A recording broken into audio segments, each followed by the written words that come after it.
Tout d'abord, ce déplacement du commandant de la force de la MONUSCO au Nord Kivu. En compagnie du chef du bureau MONUSCO et du commandant de la brigade Nord Kivu notamment, le général Chandra Prakash s'est rendu dans le territoire de Walikale. Bunyampuli a été au centre d'intenses combats entre les FARDC et les rebelles du groupe Sheka qui ont été chassés de la localité. Le commandant de la force de la MONUSCO a constaté de visu les conditions de vie des personnes déplacées pour cause d'insécurité.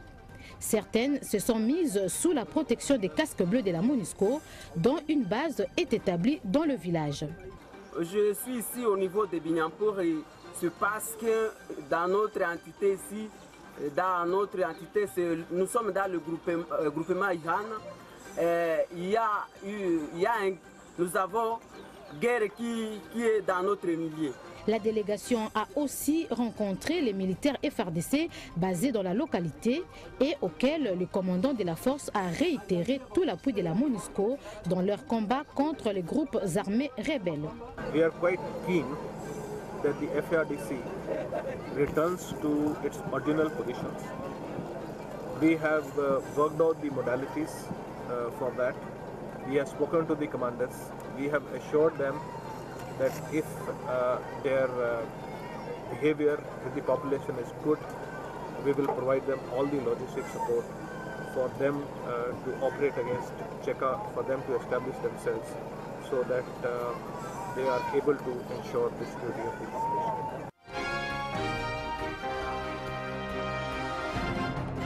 Après Bunyampuli, la délégation s'est transportée à Bunagana. Autour de cette cité, les casques bleus de la MONUSCO ont établi 3 bases stratégiques afin de dissuader toute attaque des rebelles du M23 fidèles à Bosco Taganda. Pour le général Chandra Prakash, ce déploiement qui vient en appui aux efforts des FARDC vise à sécuriser la population civile. You have to be rest assured because we have brought lots of forces of MONUSCO in this area. Nous sommes là pour vous aider, nous sommes là pour aider cette ville. Il faut donc absolument que nous ayons votre soutien et votre confiance. Our task is for protection of civilians. The dislodgement of the M23 is something which the FARDC has to take. So we are here to perform our mandate, and that mandate is protection of civilians.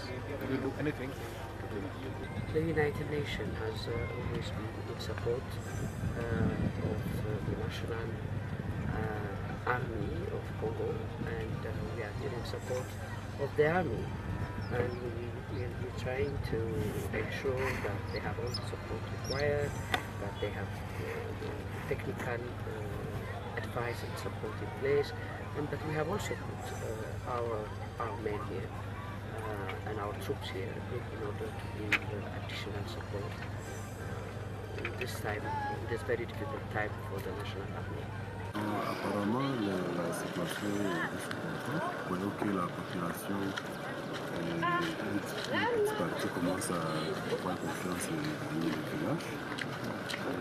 C'est comme si les gens qui étaient de l'autre côté commencent à se situer de l'Ouganda et revenir. Parce qu'on voit que dans peu de temps, la sécurité peut rentrer ici à Bunagana.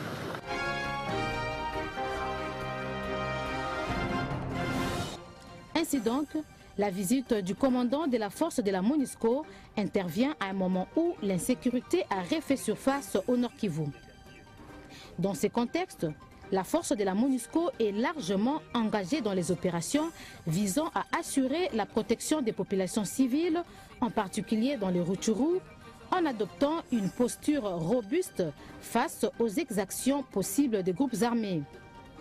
Elle apporte aussi un soutien logistique de proximité aux FARDC engagés dans les opérations contre les M23. Qu'entend-on par soutien de proximité?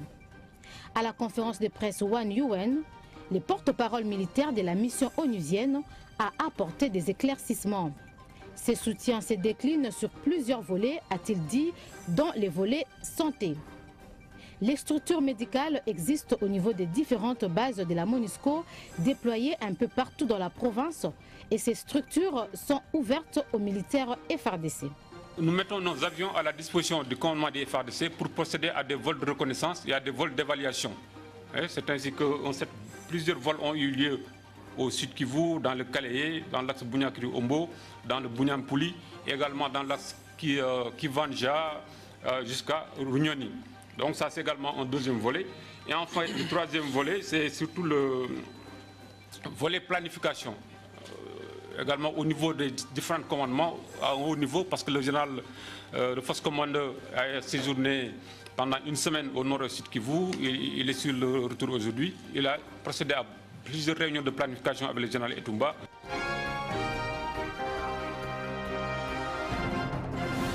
Restons au nord Kivu, où le Centre régional de fusion des informations sécuritaires des pays de la conférence internationale sur la région des Grands Lacs, CIRGL en sigle, a ouvert ses portes.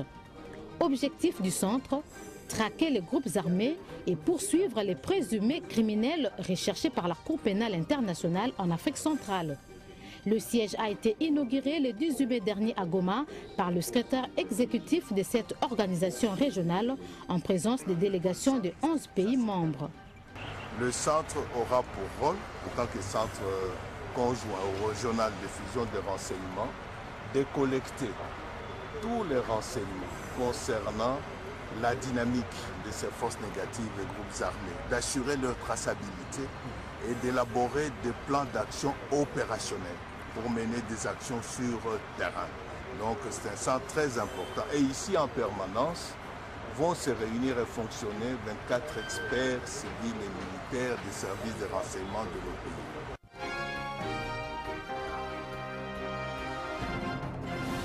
À noter qu'au nombre des objectifs que le centre s'est fixé figure l'arrestation de Joseph Kony, chef de l'armée de résistance du Seigneur, LRA, et de Bosco Taganda, recherché par la CPI pour crimes de guerre et crimes contre l'humanité.